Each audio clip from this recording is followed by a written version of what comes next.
Amazon's Attack, issue 5, Josie Campbell writing with Vasco Georgiev on the... Georgiev. There you go. Whatever. On the art. So, I keep forgetting to look up this damn character's name. Who's the woman from the Bana Migdal? Queen Faruka. Faruka. Right. Yes. Every time I talk about this issue, I forget that woman's name. This issue, obviously we did the stuff last time where like Cassie became like mind controlled through whatever, and it seems like Yara's taken over this issue by it as well. Yep. So that's like a tease, but most of the issue last time was those characters. This issue it's mostly Nubia and Faruka, who are currently being held captive by Peacemaker, who is trying to define what peace is to him with a big smile on his face, which gave me a chuckle. But it is. I want to give Josie Campbell credit because I still haven't finished Peacemaker, and this made me want to go back and finish the show. I read this in John Cena's voice, so I want to give Campbell credit for that. That it seems very familiar to the James Gunn version of Peacemaker, and I think that only adds, knowing on what happens on that show, it really makes him kind of a counterpoint to the Amazons, and he fits very well into this Amazon versus the AXE story. Yeah, I did get a little confused early on here because all of a sudden there was like a big spectral looking figure and like Hippolyta was there, and I'm like, what the hell's happening? And then it turned out, this has all been sort of beamed into like Nubia's head, right? Yep. She's seeing visions of like a similar incident play out with Hippolyta. And what's his face here? Hercules, right? Yeah, but it's spelled differently. It's like Hercules. Well, Heracles. Yeah. Is that just like an old spelling of Hercules? So, because of Greek. Yeah. So just ancient Greek being what it was, Hercules is the anglicized version for English, but more traditionally it's Heracles. Okay, I'll just call him Hercules then, that's fine. Yeah. But yeah, so he shows up. I mean, we get like a fun thing here where they break out the baby carrots. The Axe agent is like, hey, we found these carrots. And Hoppy gets a hold of them, which gives them fuel to teleport. So they start teleporting all over the place and fighting Peacemaker. We go to Philadelphia first, then we end up in Mumbai, and then we're in Edinburgh, bizarrely. And they're just fighting through teleporting holes. They end up in Santa Fe. So yeah, it's a fun little sequence. Big capper to this, though, is that as they're fighting Peacemaker, Nubia goes to hit Peacemaker, and there's a gunshot. And this is actually a really dark bit in the issue. It takes a very, very big swing here, where a child in Santa Fe, like a young boy, has picked up a gun that's dropped from Peacemaker, one of the Axe soldiers, and shot Nubia in the side. And it's like a really big kind of moment that, like, drawing a kid with a gun in his hand is kind of ballsy. So they go through a portal, they end up in, I think, Tunisia, in a desert, and, like, Faruka's patching her up. But I think what was interesting here is, like, to sort of, like, tackle that horrific incident, which is it's a big deal anyway, but what Nubia really, like, sort of latches onto here, which really, like, makes her feel something, is that little boy that shot her, like, pushed his sister behind him and picked up the gun, thinking that he had to protect her from Nubia, from an Amazon. And this very issue started with a page of, like, all these news reports and, like, podcasts talking about, like, how the Amazons are threats. I loved how the one was a podcast where the other guy's like, and also we'll tell you how to bury your gold in the backyard. Got to bury your gold. Grifter's gonna grift.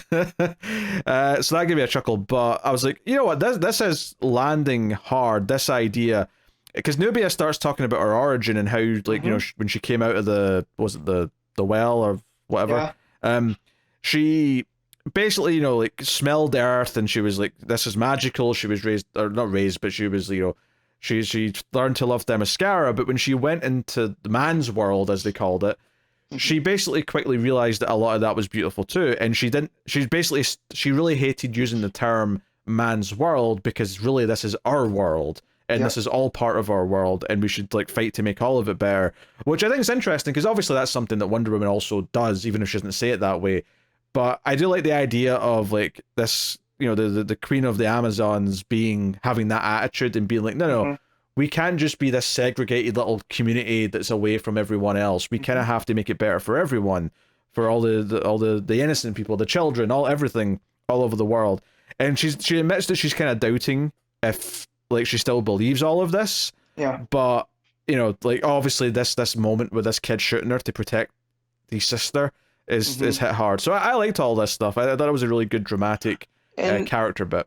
And that plays off of what Faruka's telling her as she's heating up, her sword to, because she digs the bullet out to, what's that called? Cauterize. Yeah, cauterize the bleeding. Yeah. Right. And so she talks about, the Bana Migdal is that, they've been a scar, right? Is that everything about them, because they open, the Bana Migdal is the one rare Amazon tribe that accepts, new people into it, right? So you have these women that end up searching for them and joining their ranks, but they all have one thing in common. Yeah, she makes it sound like it's almost like a support group for people who are victims of abuse or have been, like basically chewed up by the world, and they need the Bana Migdal. They need an Amazon group to like give them refuge from the rest of the world. And that's because the world hurt them, and that we're like the scar. We're the proof of you can heal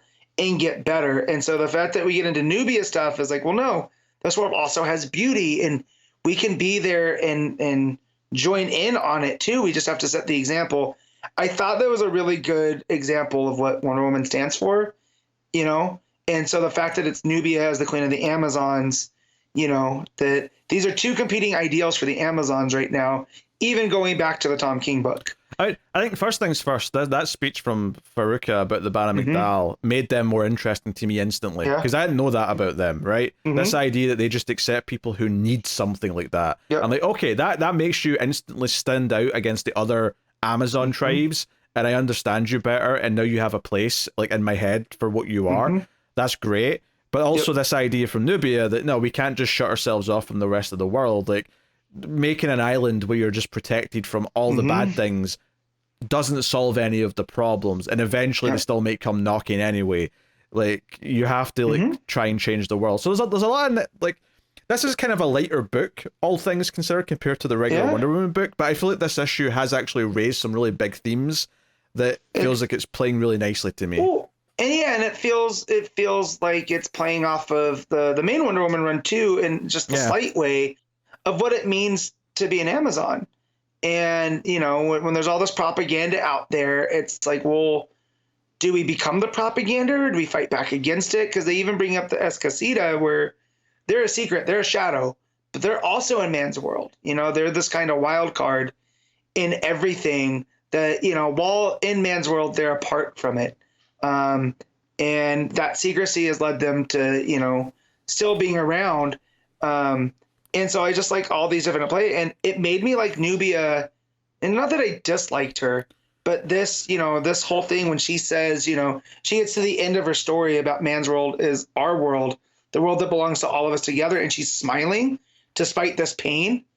And I was like, man, Nubia is a great character. I was feeling that as well. I felt like more connected to Nubia as a character in this issue than I ever have. Now, admittedly, it doesn't help that all that Wonder Woman stuff that was being written like last year was stuff that I didn't like the writing, so I just didn't read any of it. And there was a lot of Nubia, there was like a Nubia miniseries involved in all that and stuff.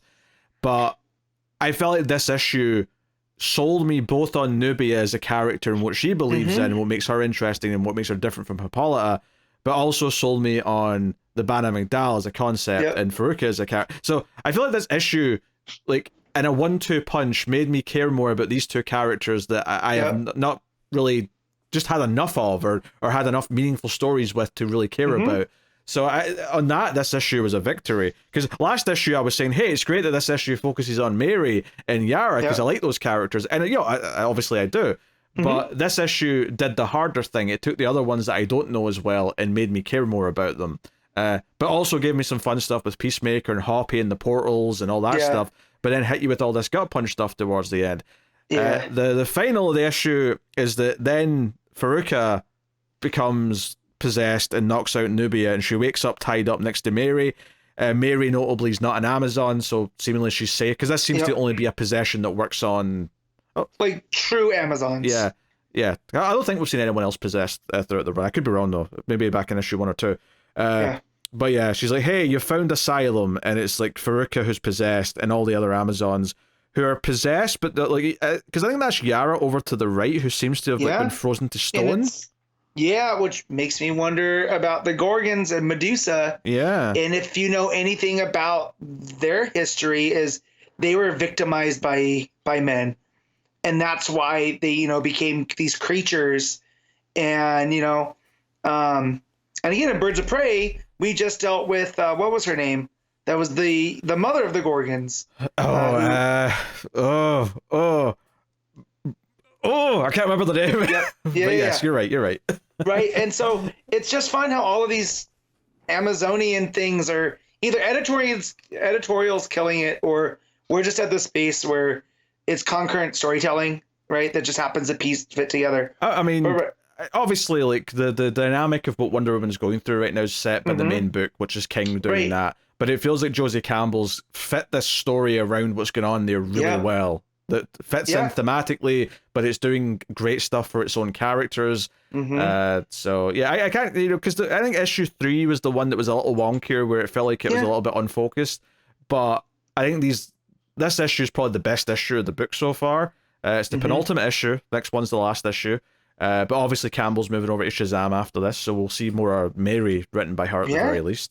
Well, and the fact that we're playing with mythological concepts in Shazam, and Campbell's done so well here with these mythological, you know, it makes me very excited to see other, you know, because, you know, Shazam's kind of, yes, we have all of the names, but it's also always been whatever mythology they choose to play with. So that makes it very exciting. I'm looking for the mother of the Gorgons now because it's driving me nuts. Just look at last issue of Birds of Prey, I guess. Yeah. It'll be it wasn't the mother, but it was almost the god of them. Oh my god. Anyways, but yeah, it's where this kind of lost me, and not like lost me in interest, but I got a little confused, was when Nubia's like, the only thing I'm certain is which Amazon betrayed us, and then Faruka attacks her, and she says, so am I. So what is that meant to mean? Like, because it feels like Nubia's put together the possession angle, right? Like, yeah. So I'm confused on how that comes out here. You know, is like when did Nubia put this together? Was it with Peacemaker? You know, was it right before? I think it was when she was getting the visions, you know, earlier on in the issue. That makes the most sense to me. I think something about that has told her something. Gotcha. But yeah, no, I mean, really good stuff. I think this has been another example of why Josie Campbell hanging out is always having a DC book's probably a good thing now. Yeah. So, very, very good. By the way, it was Megira. I knew it was an M. Megira, yep. I knew it was an M, but I couldn't for the life of me remember it. This is one of these things, we're talking about this year on the Flash book, about all these like random new names that they put into things. No, that may not be a new thing, admittedly. That may be a pull from an old thing, but remember all these names and concepts when you're reading like a line of comic books over many years. Gets very, very difficult. It is very tall, very tough. So all right, what are you rating Amazon's Attack issue 5? I'm gonna give this an 8.5. I had a lot of good stuff in this one. Yeah, I'm still just gonna go with a straight 8. I'm being boring this week and just give it everything an 8, but I think it's really solid. I think the art is pleasant and expressive. I think that moment with the kid shooting there lands well because it's been such a fun book up until that point, and it feels like, and like you say, the smile on Nubia's face as she's sort of like saying what her ideology is. All of that stuff is really good. So yeah,